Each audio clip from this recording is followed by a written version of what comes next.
Hello, everyone. Today we're going to Cabo Polonio in Uruguay. It's a small beach town, less than 100 residents. This is part of my original trip in September 2025 with a rental car. And this was actually the first place that I went on my trip. So this is actually me on the road from the airport where I picked up the rental car. So you can see how it looks like, kind of gently rolling hills, pastures. Pretty much just cows grazing. That's pretty much all that you're going to see in most of Uruguay if you're not in a big city. It looks exactly like this. Maybe 90% of the country looks like this everywhere that I went. And you have to take this special like dune buggy to actually get to this city because it's actually inside of a national park. So you get to ride on this awesome thing for a couple miles, basically through a sandy road and over a couple of dunes to actually get to Cabo Polonio. So as I said, it's a pretty small beach town. You can see there's kind of like shacks everywhere. They all look different. Some are brick, some are wood. Most of them are painted, and they all have like sheet metal roofs. And also, pretty much everything in this town except the lighthouse runs on solar. So you won't see a lot of lights at night there.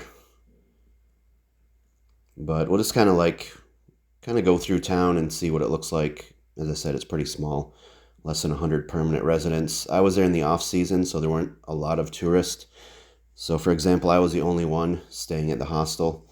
And this is what their school looks like. This is the only school that I saw in the community. And then there's a view from the ocean, kind of looking out on the town.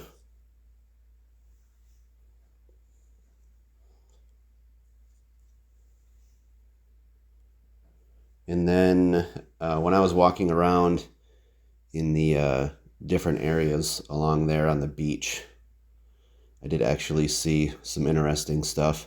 So some really cool rock formations like this close to the lighthouse. You can see the water looks really nice. The waves coming in. It looks pretty clean.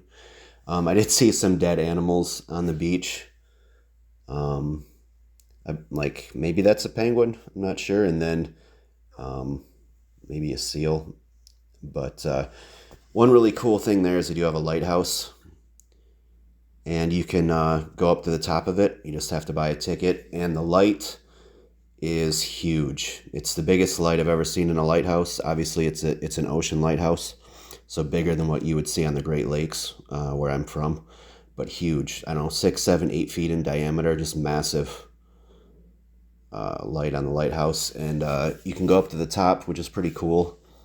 So you get to see the whole surrounding area. You can see, obviously way past the little village there, Cabo Polonio, but the view looking out on the ocean, even the different kind of rocks, the way they look below.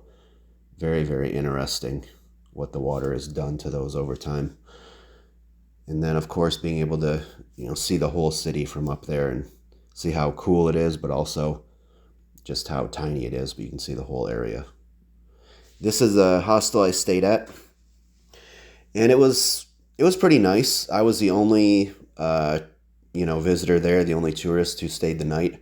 But there's my bed, so you can see 2 sets of bunk beds. $9 a night per bed, so pretty cheap. And then you can see a private room here because a lot of hostels also do have private rooms, just with a shared bathroom. So that would have been like maybe a couple dollars more. And then there's the bathroom. So the bathroom is separate from the shower in this hostel. That's pretty common. I'd say 50-50. Half the time the shower and toilet are together, half the time they're separate. So that was one common area. And then here's a kitchen. This hostel was actually pretty nice. It had 2 kitchens. And then another common area.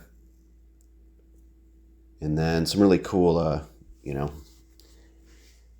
images on the wall there that visitors drew, mostly of the lighthouse. And then here's where the showers are. So not too bad.